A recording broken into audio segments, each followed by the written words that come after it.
psixologiya, yəni real olanı, şuur odur ki, real olanı dərk edir. İndi şuur altdan gəlir danışır. Real olanı dərk edir. Şuur altı isə təxmin edirəm ki, qeyri-real olanları özündən gəlir. İndi belə danışaq. Məsələn, biz 5 duyğu orqanımız var. Bu 5 duyğu orqanımız bilir ki, iyi bilmədir, dad bilmədir, toxunmadır, sonra görmədir, eşitmədir. Bu biz 5 duyğu orqanı vasitəsilə ətrafdan olan informasiyaları çox sürətli kadrlar formasında qəbul edirik. Salam, hər vaxtınız xeyir olsun, əziz Planet FM dinləyiciləri. Siz Azərbaycanın ilk elmi maarifləndirici radiosunu eşidirsiniz. Sizinlə mənəm Nigar və bugün də zaman maşınında hər birinizi maraqlandıracaq bir mövzuya toxunmuşuq. Ümid edirəm ki, qarşıdakı bir saat çox maraqlı keçəcək. Mənim həmsöhbətim psixoterapevt, klinik psixoloq İlkin Kazımovdur. İlkin bəy, xoş gəlmisiniz. Təşəkkür edirəm ki, dəvətimizi qəbul etdiniz və gəldiniz. Sağ olun, təşəkkür. Bugün düşünürəm hamıya necəsə bir bağlılığı olan, necəsə bir təsiri olan, hamının həyatında azacıq da olsa izi olan bir məsələdən danışacağıq sizinlə. Müasir texnologiyalar və insan psixologiyası. Mənim bəxtim gətirib ki, mən bu keçid dövrünü görmüşəm. Yəni heç texnologiyanın olmadığı bir dövrdən texnologiyaya keçid dövrünü görmüşəm. Bəli. Mobil telefonların yaranması, daha sonra sosial şəbəkələrin yaranması və sizə bir psixoloq kimi gəlmirmi ki, insanların davranışında fərqlilik yaratdı texnologiyanın inkişafı, müasir texnologiyalar və sosial şəbəkələrin bu qədər çox yayılması. Yoxsa bu sadəcə bizim müşahidələrimizdir, yanlış kollektiv şuurdur. İndi belə demək daha dəbdəbədir. Demək olarsa, ümumiyyətlə aktual bir mövzudur. İlk növbədə təşəkkür edirəm dəvət üçün. Bunu qeyd edeyim ki, ümumiyyətlə bu sosial şəbəkələrdir, internetin gəlməsinə əlaqədar insanlarda ümumiyyətlə sosiallıq mövzusunda problemlər yaranmağa başladı. Çünki biz bilirik ki, keçmiş dövrlərə biz nəzər eləsək, insanlar necə idi? Bir-birlə kommunikasiyaları, adi bayramlarda bir-birlərinin evinə getmək, daha çox sosiallığa üstünlük vermək və sonradan sosial şəbəkələrin inkişafı, süni intellektlərin inkişafı, bunların nəticəsində insanlarda daha rahat və əlçatan olduğuna görə insanlar real ünsiyyətlərdən qaçdılar və kimləsə ünsiyyət qurmaq, görüşmək, axı bu bir əziyyət tələb eləyir. Ona görə də insanlar daha rahat virtual aləmə qapandılar və bəzi hallarda insanlar indi son modern dövrdə bu süni intellektlərin inkişafı ilə əlaqədar insanların həyatına çox böyük bir axın eləyib və insanlar bütün çarəni sanki onlarda axtarıb tapmağa çalışırlar. Məsələn, deyək ki, hətta bu süni intellektlərdən terapiya kimi istifadə eləmək istəyən insanlar da var. Yəni, aydın məsələdir ki, insanlar qısa müddətdə sağalmaq və daha rahat bir nəticə əldə eləmək istəyir. Amma bunun müəyyən bir fəsadları təbii ki var. Bu fəsadlar deyək ki, insanlar bir-birinə terapiyada alanda öz emosiyalarını bölüşməlidir. Ümumiyyətlə, psixoterapiya deyəndə sadəcə söz yığınından və yaxud da ki, danışıqdan ibarətdir. Burada əsas qarşı tərəfin emosiyaları üzərində işləmək lazımdır. Məsələn, deyək ki, adi süni intellektdə məsələn, mənə bir psixoterapevt kimi kömək elə yazsanız, deyəcək ki, gedin real insanla psixoterapiya alın. Yəni, mən bir süni intellektdə mənim emosiyalarım yoxdur. Bunu belə bildirir.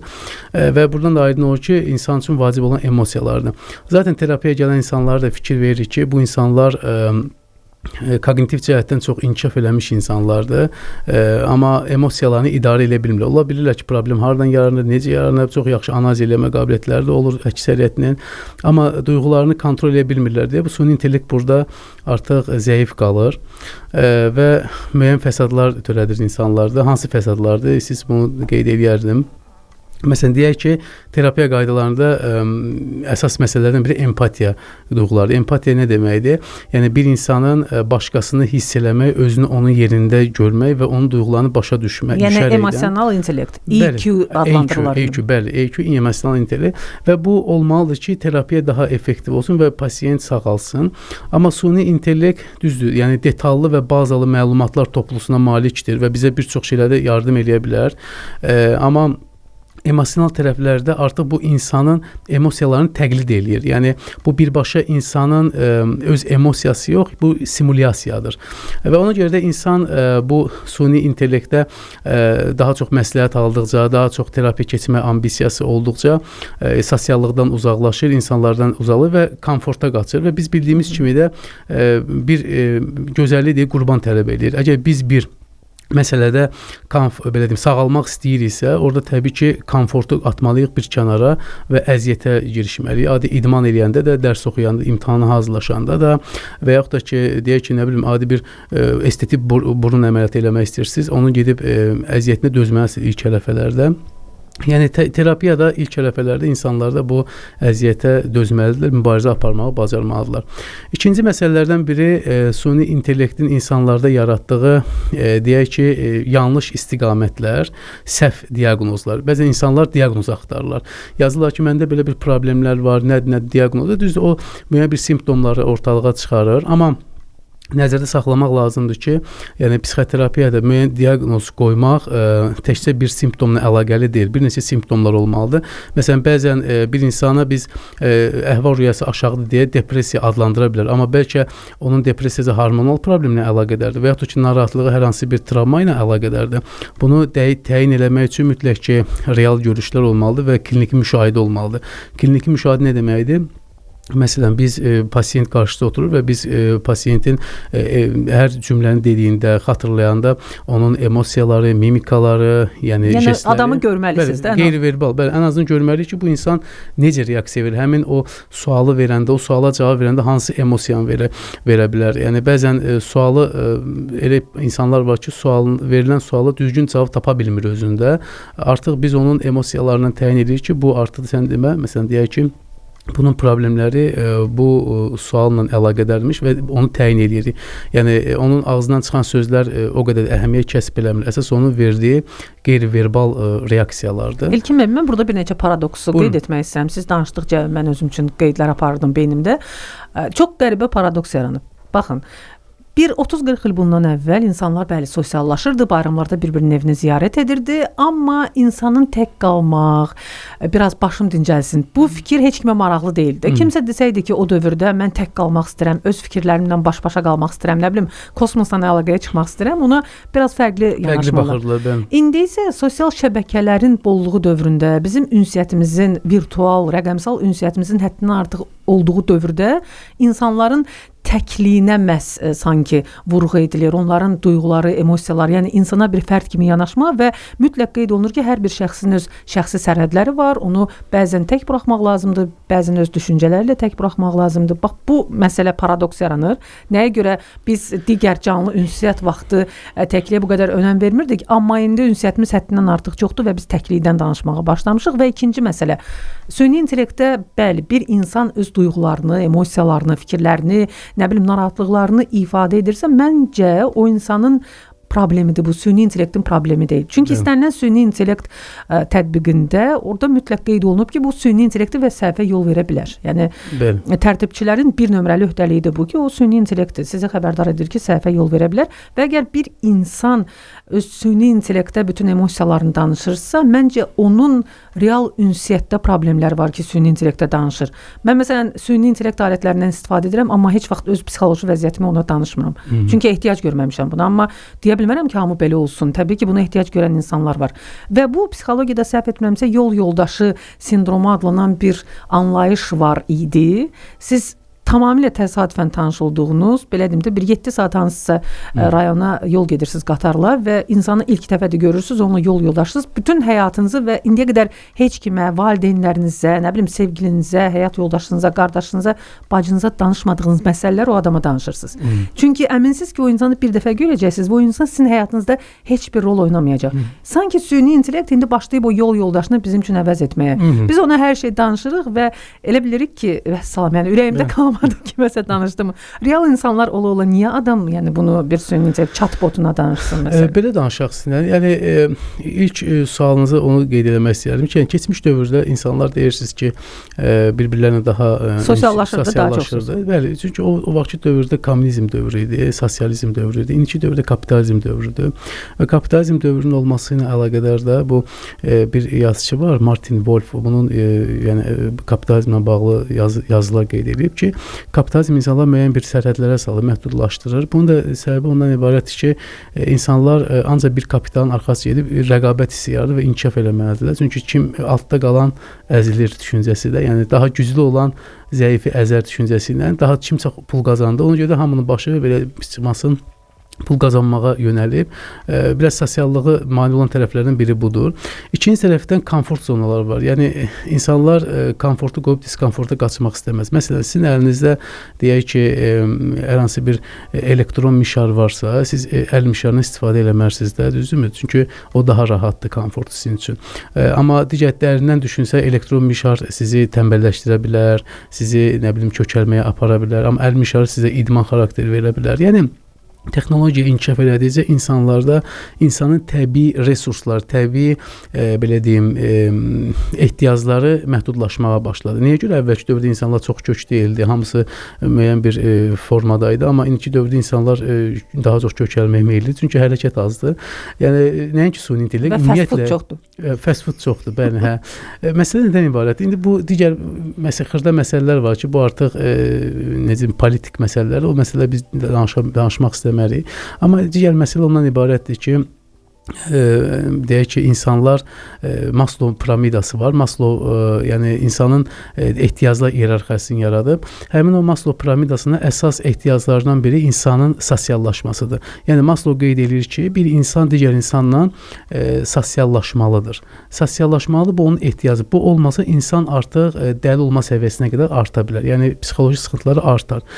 Ona görə də sosiallaşma deyəndə o demək deyil ki, biz oturub mütləq ki, elmindən danışmalıyıq və yaxud da ki, hər hansı bir faktordan danışmalıyıq. Sosiallaşma olacaq, ən azından yanında bir insan olmalıdır. Özünü güvəndə hiss edəcək. Yəni kiməsə salam verib salam eşitməlisən. Bəli, ya insanın ehtiyacı budur. Yəni yaradılışı budur. Yəni çünki canlılar həmişə kütlə şəklində gəzirlər. Heyvanlar aləmində baxın ki, heç bir heyvan tək gəzmir, nadir hallarda ola bilər, amma hamısı qrup şəklində gəzirlər. Ümumiyyətlə dil belə yaranıb da, yəni insanlar bir-birinə ünsiyyət. Bəli, verbal olmalıdır bunlar. Ona görə də bu süni intellekti, sosial şəbəkələr, bunlar təbii ki, insanları məhdudlaşdırır. Adi, məsələn, deyək ki, komforta aparır. Bir insan fikirləşir ki, mən gedib, məsələn, kimlənsə görüşmək üçün nə etməliyəm? Ən azından evdən çıxmalıyam, nə bilim, əynimi geyinməliyəm, təmizlənməliyəm, çinməliyəm, nə bilim, yol qət eləməliyəm, bir restoran tapmalıyam. Bunlar hamısı əziyyət kimi görünür həmin insanlara və əziyyət kimi görünür ki, komforta qaçırlar ki, oturub mən ən yaxşı süni intellektlə yazışım və o mənə müəyyən bir cavablar versin. Amma bu mənfi aparan davranışdır. Bir şokolad yeməyə bənzəyir. Şokolad yemək insana necə xoşbəxtlik, rahatlıq verirsə, amma nəticəsi kökəlməyə aparır da və yaxud fast food yemək dadlı gəlir, nəticəsi kökəlməyə aparır. Yəni bu kimi şeylər. Yəni komfort insanı həmişə mənfiyə doğru inkişafdan saxlayır. Digər süni intellektin məsələn problemli tərəflərindən biri də insanlarda o məsələn deyək ki, məxfiçilik məsələləri var ki, insan siz demişkən fikirləşir ki, mən gedib kimləsə danışaram, sirrim bilinər və ya ortalığa çıxar. Əziz dinləyicilərimiz, müasir texnologiyaların insan psixologiyasına təsiri barədə danışırıq. Ümumiyyətlə belə bir təsir varmı, yoxsa sadəcə illüziyadır ki, güya ki, müasir texnologiyalar bizim psixoloji vəziyyətimizə təsir edib. Bu mövzunu mən psixoterapevt, klinik psixoloq İlkin Kazımlı ilə müzakirə edirəm. Və İlkin bəy, biz qalmışdıq bu məxfilik məsələsində. O yol yoldaşı sindromu, təsadüfən gördüyünüz bir adama hər şey danışırsınız. Çünki əminsiniz ki, o sizin sirrinizi heç kimə açmayacaq. Halbuki yer kürəsi balacadır. Yəni bizim sayda insanlar üçün və kiminləsə qarşılaşmaq məcburiyyəti, zərurəti var mütləq. Bax, sosial şəbəkələrdə və süni intellekt alətlərində bu məxfilik necə təmin olunur ki, insanlar öz sirlərinə etibar edirlər ora? Bu barədə, yəni onun necə konkret tam məxfidir və ya məxfi deyil, bu barədə bir psixoterapevt kimi fikrim yoxdur. Amma onu deyə bilərəm ki, insanlar bunun məxfi olduğunu təyin edirlər. Yəni ən azından yazdığı fikirləri qəfil yenə silə bilərlər ki, arxayın olsunlar. Amma məsələ ondan ibarətdir ki, bu məxfiçilik bir növ insanlarda asıllıq yaradır. İnsanlar emosional fikirləşir ki, mən fikrimi deyirəm, danışıram və hər şey gizli qalır və bu insanlarda emosional belə deyim, asıllıq yaradır o süni intellektlə ki, daha çox onunla ünsiyyət qursun və asıllıq sonradan həmin insanı zəiflətməyə başlayır. Deyək ki, bütün həyat tərzini, bütün gedişatlarını onunla sorğulayır, danışır, onunla ünsiyyət qurur. Amma burada emosiyalar işlənmir. Yəni ünsiyyət elə bir məsələdir ki, orada alma vermə dengəsi var. Yəni mən sizdən danışdım ki, sizdən almalıyam. Yəni qarşılığı təsir əks təsirə bərabər. Bəli, təsir əks təsirə bərabərdir. Amma məsələ ondan ibarətdir ki, bu süni intellektdə olmur. Əks təsir olur, amma söz formasında olur. Yəni hiss eləyərək olmur. Və insanlarda da bu təbii ki, bunu hiss eləməyərək baş verir və zamanla artıq emosional belə deyim, tükənmişliyə gəlib çıxırlar ki, o emosiyaları işlədə bilmirlər. Və bir növ insanlar da robotlaşmağa başlayır, suniləşməyə başlayır, belə deyək. Və bir müddətdən sonra o emosional belə deyim ötürmələr olmayandan sonra insanlar artıq sosial izolyasiya yaşayırlar, digər insanlarla ünsiyyət problemləri yaşaya bilərlər, özlərinə qapana bilərlər, asosiallıq yaşaya bilərlər. Təbii ki, bu da insan üçün çox problemli bir şeydir. Çünki insan iş qabiliyyətini itirə bilər, zəifləyə bilər, sosial münasibət qurmaqda problem yarada bilər, əks cinslə münasibət qurmaqda sıxıntılar yaşaya bilər. Yəni bir növ yenə deyirəm, insan sosial bir varlıqdır. O sosial varlığını itirə bilər. O varlığı itirdiyindən sonra təbii ki, insanda psixoloji digər problemlər artmağa başlayacaq. Adi özünüz bir dənə xatırlayın. Pandemiya zamanı biz evdə otururduq da, düzdürmü? SMS-dən çıxırdıq çölə. Necə olurdu? Bizdə evdə daha çox oturduğumuza görə özümüzdə qeyri-adekvat bədənimizdə tərləmələr, həyəcanlar, gərginliklər baş verir. Şəxsən mən özüm bunu hiss eləmişəm, psixoterapevt olsam belə. Çünki insan təbiətin bir hissəsidir, zərrəcidir və biz insanların içərisində, təbiət içərisində, qrup içərisində olmalıyıq ki, bədənimiz daim özünü güvəndə hiss eləsin, təhlükədə hiss eləməsin.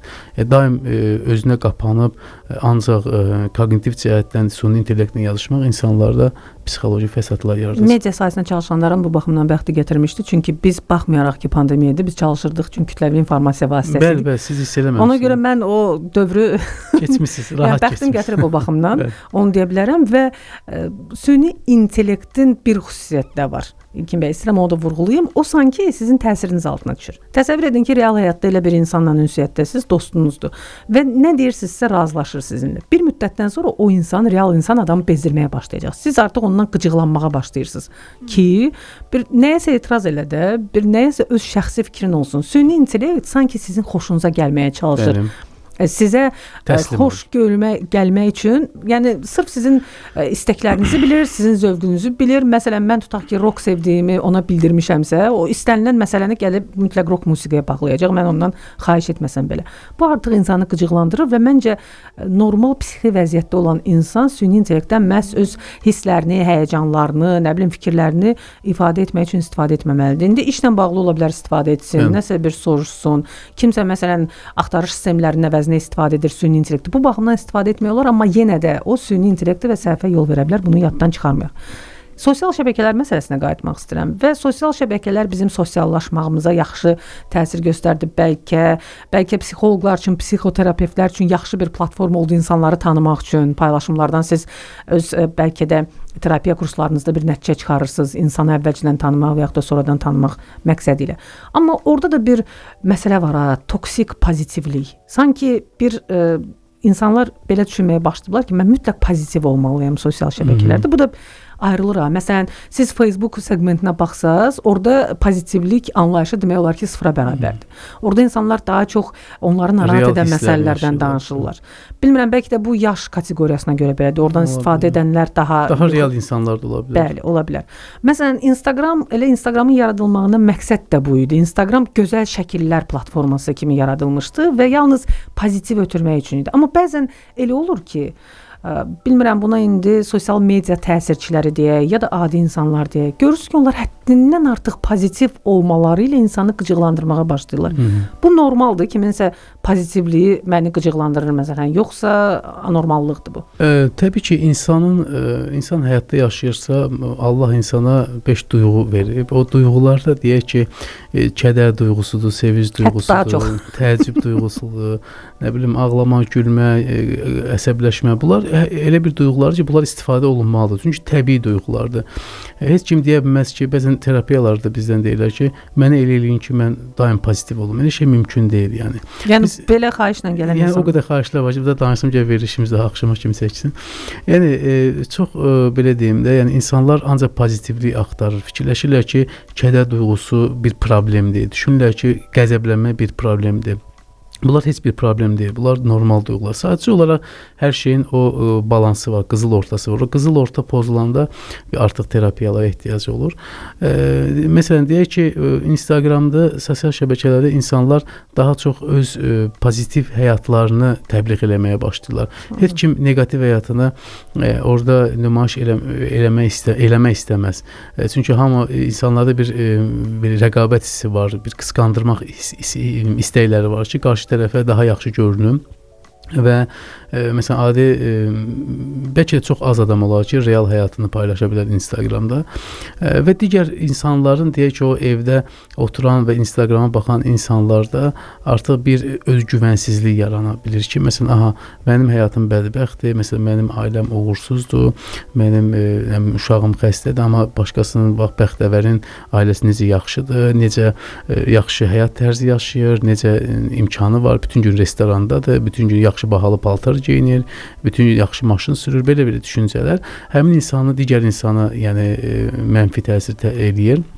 Amma nəzərə almaq lazımdır ki, Instagramda paylaşılan hər bir yaxşı həyat o demək deyil ki, həmin insan həqiqətən də xoşbəxtdir. Yəni bəlkə də Instagramda özünü xoşbəxt göstərməyə meyllidir. Biraz daha fərqində, daha dərin düşünmək lazımdır.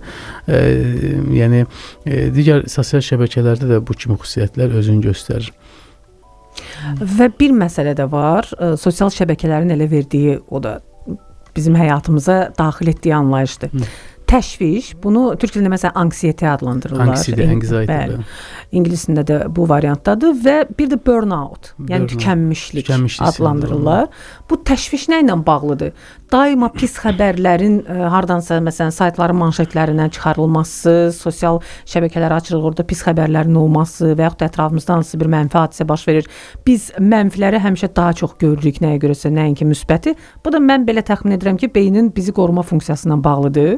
Beyin bizi qorumağı, müdafiə, defans mexanizmi. Bəli, özünün bir nömrəli funksiyası sayır deyə bizi mənfidən qorumaq üçün həmişə mənfini bizim qarşımıza çıxarır ki, daha təhlükəsiz olur. Bax, bu təşviş nə ilə bağlıdır? Təşviş məsələsində İlkin bəy, bilmirəm, bəlkə şəxsi müşahidəmdir, mən daha çox gənc nəslin nümayəndələrindən eşitmişəm. Yəni, məsələn, yaşı 35-dən çox olan, 40-dan çox olan insanlardan mən təşviş məsələsini eşitməmişəm ki, mən nəyə görəsə narahat. Onlar həyatını artıq tənzimləmiş insanlardır, həyatda nəyəsə nail olmuş insanlardır. Bununla mı bağlıdır? Yoxsa gənclər, məsələn, öz karyeralarının və yaxud da gələcək həyatlarının necə olması barədə qeyri-müəyyən düşüncələrə sahibdirlər deyə daha çox təşvişli olurlar. Əslində bu təşviş, həyəcan, anksiyete dediyimiz problemlər heç də insanın sosial şəbəkə ilə əlaqədar deyil. Düzdür, sosial şəbəkənin müəyyən təsiri var ki, rəqabət hissi yaradır. İnsanlar daim tələsirlər, birdən məsələn mən daha tez əldə edeyim, mən də çalışım, nəsə edeyim. Bu təşviş yarada bilər. Biz amma təşvişi, anksiyetəni biz diaqnoz kimi baxırıq. DSM-5-də qeyd olunub. Bu diaqnoz sosial şəbəkələr olmamışdan qabaq da var. Üzr istəyirəm, DSM-5 bu Ümumdünya Səhiyyə Təşkilatının Diagnostical and Statistical Mental Disorders Amerika Birləşmiş Ştatlarının yaratdığı yəni sırf təsnifatdır. Yəni ümumi xəstəliklərlə bağlı beynəlxalq təsnifatdır. Bir də var ICD-10, HB10 xəstəliklərin beynəlxalq təsnifatı. Hər bir regiona görə yəni istifadə olunur. Məsələn deyək ki, MDB ölkələrində xəstəliklərin beynəlxalq təsnifatıdır. Amma Amerika Birləşmiş Ştatları və Avropada isə əsasən DSM-dir, istifadə olunur. Biz DSM-lə istifadə edirik. Məsələn, lap XBT-də də təşviş həyəcan pozuntusu var, DSM-də də var. Təşviş həyəcan pozuntusu insanın sırf uşaqlıq illərində aldığı travmalarla əlaqədar. Necə? Bunu bir mexanizm izah edeyim. Məsələn, deyək ki, bizim beynimizdə bir amigdala deyilən bir badəmcik var. Həmin amigdala bizdə qoruma mexanizmini yaradan bir badəmcidir, orqandır. Məsələn, deyək ki, biz meşəyə gedirik, meşədə bir ayı çıxır qarşımıza, avtomatik olaraq bizim bədənimizə amigdala siqnal verir ki, buradan qaç, yoxsa ayı səni yeyəcək. Və avtomatik kortizol qalxır, bədəndə stres artır və biz oradan uzaqlaşırıq və yaxud digər kimsə bıçaq çıxardanda siqnal gəlir. Biz uşaqlıq illərində uşaq ana bətnində olan zaman perinatal yaş dövründə özünü güvəndə və rahat hiss edir. 9 ay orada rahat olur və ana bətnindən dünyaya gələndə avtomatik olaraq həmin uşaq qışqırmağa başlayır. Niyə görə? Çünki qəfil onun ağciyərlərinə hava seli gedir və gözlərinə qəfil işıq dəyir və özünü güvənsiz və təhlükədə hiss eləməyə başlayır. Sonra ana onu qucağına alır, onu qucaqlayır, hormonal olaraq ananı hiss eləməyə başlayır və özünü güvəndə hiss edir və zamanla uşağın yaş artdıqca güvən anaya, ataya, bacı qardaşa, oyuncaqlara, ətrafdakı insanlara, böyüdükcə sosiallığa, məktəbə, universitetə və güvən formalaşır və sağlam psixologiyada həyatını davam edir. Bu insanda güvən problemi olmur. Yəni həyəcan təşviş olmur. O ki, uşaqlıq illərində əgər ananın və yaxud da ki, atanın davranışlarında qeyri-stabilliyi varsa, daim uşağa yəni təhlükə siqnalları ötürürlərsə davranışları ilə, təbii ki, bu bilərəkdən olmaya da bilər. Təhlükə siqnalları ötürürlərsə, uşaqda tək qalma narahatlıqları olursa və bu zaman özünü təhlükədə hiss edir ki, hər an bir təhlükə olacaq. Həyatı ümumiyyətlə bütün dünyanın təhlükə kimi qavramağa başlayırlar və artıq o ilk yakırlar atılır uşağa. Bu əsasən 0-6 yaş arasında psixoseksual inkişaf dövründə latent dövrünə desən təsadüf eləyir. Bu yaş dövründə bu yakırlar atılır və həmin uşaqda bütün dünyanın ətrafı təhlükəli hiss eləməyə başlayır və olur təşvişli bir insan. Sonra zaman artdıqca artıq o yaşadığı dövrlərdə təsdiqini tapır da, deyək ki, bir addım atır, o sübut olunca, deməli həqiqətən təşviş yaşamalı, yəni düz fikirdəyəm, təşvişli olmalıymışam. Narahat olurlar. Yəni yaş artdıqca, informasiyalar artdıqca, həyat prosesləri, həyat təcrübələri çoxaldıqca bu insanlarda artıq təşviş, həyəcan, stressdə yüksəlməyə başlayır və biz terapiyada əsas bunun, yəni sırf uşaqlıq illərinə gedib orada sxemoterapevtik formada o korreksiya aparırıq ki, o özünü güvəndə və rahat hiss etsin. Həmişə o insanların sanki ruhları bədənlərindən çox, sanki burada olmurlar kimi hiss edirlər özlərini. Sanki ətrafa kənardan baxırlarmış kimi hisslər yaşayırlar. Əziz dinləyicilərimiz, psixoterapevt, klinik psixoloq İlkin Kazımlı ilə bərabər söhbətimiz davam edir. Biz bu ruh məsələsində qalmışdıq və bəlkə də ən maraqlı hissəyə gəlib çıxdıq. İlkin bəy, nəyə görə? Çünki istər-istəməz sizin dediyiniz bu fikir mənim hal-hazırda oxuduğum bir kitabla uzlaşma təşkil edir. Dan Brown'un ən çox gözlənilən əsərlərindən biri 2025-ci ilin sonunda təqdim olunmuş Sirlər Sirri kitabında. Deməli, noetika elminin bir mütəxəssisinin gəldiyi bir qənaət. Düzməli kitabı bitirməmişəm və buna görə də spoiler vermək istəmirəm. Həm özümə, həm də bizi dinləyənlərə bəlkə kimsə oxumaq istəyir, amma kitabın əsas məğzi bundan ibarətdir ki, bir alimin apardığı araşdırmadır və məğz bundan ibarətdir ki, insan şuuru bizdən kənar mövcud olan bir şeydir. Və biz yalnız lazım olanda beynimiz vasitəsilə həmən o ümumi şuurdan siqnallar qəbul edirik. Ruh məsələsinə gəlir, bağlanır bu və klinik ölüm keçirən insanların, həmçinin nə bilim başqa bir sarsıntı keçirən insanların o təsvir etdikləri var. Ruhun bədənindən ayrıldı. Mən hər şeyi kənardan gördüm və sair bu məsələlər, yəni biz bunları görmüşük. Sənədli filmlərdə də, hətta psevdo elmi məqalələrdə də oxumuşuq. Şuur nədir ümumiyyətlə? Şuur və şuuraltından istəyirəm danışaq və şuura tamamilə insan bədənindən, fiziki olaraq insan bədənindən kənar bir anlayış kimi yanaşmaq mümkündürmü? Və Dan Brown bunu onunla əsaslandırır ki, insan bu qədər informasiyanı saxlaya bilməz öz 1,5 kiloqram, 2 kiloqram ağırlığı olan beynində. Belə qeyd edeyim, ümumiyyətlə şuur və şuuraltı bir psixikanın əsas hissələrindən biridir.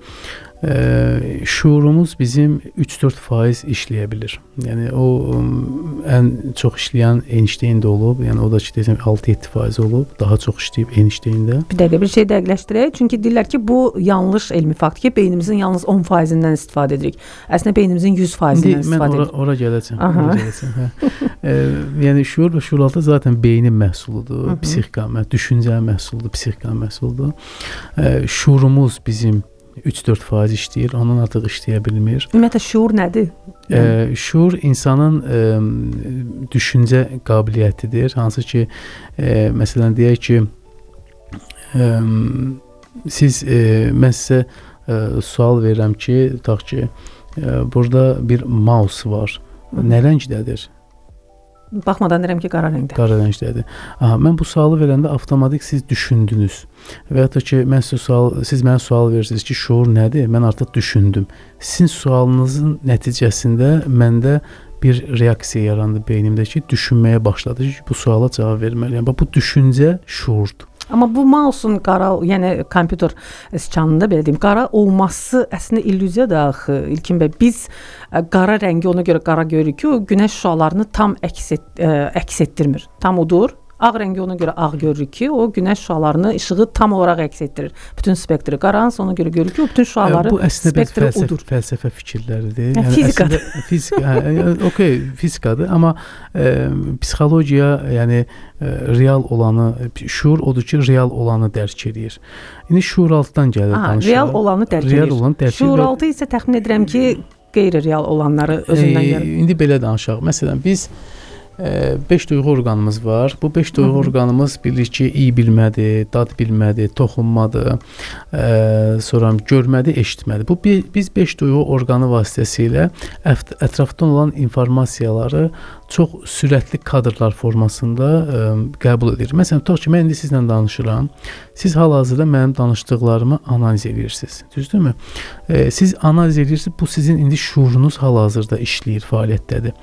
Amma kənardan gələn səslərdir, ürək döyüntünüzdür, nə bilim deyək ki, kənardan maşın səsi gəlir, insanların yerişi var, danışığı var, havanın temperaturu var. Bunları siz fərqində deyilsiniz. Və yaxud da burnumu görürəm, amma onu görmürəm, sizə baxıram. Yəni əslində fərqində deyilsiniz. Fərqində deyilsiniz. Şuur beyin onu ignor eləyir də. Çünki insan bütün ömrü boyu düz gözünün qarşısında olan burnunu görə bilir. Şuurun 3-4% gücü var. O 3-4% o qədər güclü deyil ki, hər şeyi görsün. Amma o demək deyil ki, biz ətrafdakı informasiyaları görmürük. Məsələn, yenə deyirəm, məsələn, tutaq ki, mən sizə deyirəm ki, ürək döyüntünüzü hiss edin. Şuur artıq yönəldi ürək döyüntünüzə və onun fərqində oldunuz. Və ya da ki, mən sizə deyirəm ki, bax, kənarda oturan xanım var, ona tərəf baxın. Mən deyənə qədər siz fərqində deyildiniz. Amma mən deyəndən sonra siz artıq ona tərəf baxdınız. Bilirsiniz necə? İndi məsələ nədən ibarətdir? Bu bütün informasiyalar o saniyənin %1 kadrında bizim beynimizə ötürür. Hətta biz yuxuda nə görürük? Bütün gün yaşadıqlarımızın məcmusunu görürük də, yəni şuuraltının məhsulunu görürük. Yuxular olsun, sonra deyək ki, intruziv düşüncələr olsun, məsələn, xətalı formada gələn düşüncələr ola bilər, hisslər olsun, təhlükə hisslər olsun, yanlış analizlər olsun. Bunlar hər biri şuuraltıda bizim beynimizə oturan informasiyaların hissələridir. Zaten biz bu terapiyalarda işləyəndə əsas şuuraltı terapiya metodikalarımız var. Bunlar məsələn imge terapiyadır. Sonra brain spottingdir. Bunlar niyə görə şuuraltı ilə işləyir? Çünki bu terapiya sırf o görüntülərlə əlaqədardır. Məsələn, imge terapiyada konkret pasiyentə demirik ki, problemi nədir? Biz orada dağdan, meşədən, çəmənlikdən, yəni müxtəlif metaforlardan danışırıq. Pasiyent cavab verir. O metaforların nəticəsində biz artıq çıxarırıq ki, pasiyentin problemi nədir? Çünki hər bir görüntü, hər bir problemi simvolizə edir. Yəni necə ki, kiminsə çəkdiyi rəsm əsərinə baxıb onun haqqında bir fikir söyləmək mümkündür. Rəsm əsəri demişkən, belə bir viral olan videolar var sosial şəbəkədə ki, 80-90-cı illərdə doğulmuş insanlara deyəndə ki, günəş şəkli çək, onlar mütləq ağ vərəqin kənarında çəkirlər. Çox vaxt sağ yuxarı küncündə. 2000-ci illərdən sonra doğulmuş uşaqlara deyəndə ki, artıq onların 26 yaşı var. Yəni gənclərə, uşaqlara fərq etməz. Deyəndə ki, ağ vərəq üzərində yeni nəsil insanlara Z və alfa nəslinin və beta nəslinin nümayəndələrinə deyəndə ki, ağ vərəqin üzərində günəş şəkli çək, onlar mərkəzdə parlaq bir günəş çəkirlər. Bu nə ilə bağlı? Yəni bir psixoloq kimi analiz edin. Bilirəm, bizim uşaqlığımız çox travmalı keçib. O travmalar necəsə olub təsir göstərir. Yəni o şəklin anlamı var. Məsələn, biz uşaq psixologiyasında uşaqlar valideynlər müraciət edəndə uşaqlar ilk bizim edəcəyimiz davranış uşağa şəkil çəkdirməkdir. Ev şəkli özdə. Fərq eləmədən ev şəkildə olur, heyvan şəkli, özünü hansı heyvana bənzədirsən tapşırığı da olur və ya da ailə şəkildə olur. Ən çox ailə şəklidir və özünün şəklidir. Bunları daha yaxşı analiz edirik. biri. Yəni bu şəkillərdən təbii ki, insan psixologiyasını müəyyən qədər oxumaq olur. Məsələn, əgər günəş yuxarıda sağda çəkilibsə, bu həmin insanın gələcək ambisiyalı və gələcək hədəflərinin olması ilə əlaqədar olan bir ümidləridir. Ümidlərinin olmasına xəbər verir. Özünüz də müşahidə etsəz 90-cı illərin uşaqları daha ümidli insanlardır. Amma yeni nəsil uşaqlarda baxırıq ki, ümid o qədər də yoxdur. Amma şəkil əgər solda çəkilirsə, bu ondan xəbər verir ki, həmin insan keçmişinə Solaxaydı. Yox, solaxay deyil. Keçmişinə bağlı olan, keçmiş travmalara bağlı olan bir insandır. Ortada çəkilirsə indiki anın həzzini yaşayan, indiki andan yaşamağı sevən insanlar kimi analiz edilir. Amma bu özü də 100% nəticə deyil. Yəni demək olmaz ki, sən günəşi mərkəzdə çəkdinsə, deməli 100% indiki. Bəli. Çünki burada biz psixodiaqnostikada, yəni bir metodikadan istifadə olunmur, bir neçə metodikalardan istifadə olunur və yekun nəticə çıxarılır ki, bu insanda problem nədir? İlkin bəy, mən sizə təşəkkür edirəm. Ümid edirəm ki, ən vacib məsələlərə toxunduq və dinləyicilərimiz üçün də maraqlı oldu. Elə indiki zamandan söz düşmüşkən bizim verilişin ənənəvi sualı var. Bir psixoloqa bilmirəm bu sualı ünvanlamaq nə dərəcədə doğrudur. Çünki siz yəqin ki, öz pasiyentlərinizi belə bu sualı ünvanlayırsınız və onların cavabından nəticə çıxarırsınız. Əgər zaman maşını ixtira olunsaydı, hansı dövrə səyahəti seçərdiniz? Keçmişə gedərdiniz, indiki zamanda qalardınız, yoxsa gələcək sizə daha maraqlıdır? Ümumiyyətlə, indiki zamanda qalmaq daha yəni düşünürəm ki, adekvatdır, daha düzgün olardı. Yəni keçmişə gedib nələrlə qarşılaşacağımızı və ya gələcəkdə nələrin baş verə biləcəyini biz bilmirik. Yəni terapiyalarda da zaten biz insanlara həmişə indiki zamanda qalıb yaşamağı tövsiyə edirik. Çünki yenə deyirəm, keçmiş artıq keçmişdə qalıb onu geri qaytarmaq olmur və gələcəyi də biz görmürük. Ona görə də ən yaxşı bu dövrdə özünlə barışıq olmaqdır. Yəni ən böyük İnsanın, mən düşünürəm ki, həyatda ən böyük xoşbəxtliyi olar ki, insan özü ilə barışıq olsun və bir də həyatda olan stresslərə qarşı müqavimət aparmağı, dözümlü olmağı bacarsın. Yəni əsas özünüzü dinləməyi bacarın və özünüz üçün ən vacib olan nədirsə, doğru qərarı siz özünüz üçün verin. Heç bir süni intellekt alətindən istifadə etməyin bu sırada. Süniləşməyin. Minnətdaram sizə İlkin bəy, təşəkkürümü bildirirəm. Əziz dinləyicilərimiz, klinik psixoloq və psixoterapevt İlkin Kazımlı bugün zaman maşınında mənimlə həmsöhbət idi. Diqqətiniz üçün təşəkkür. Özünüzə və planetə yaxşı baxın.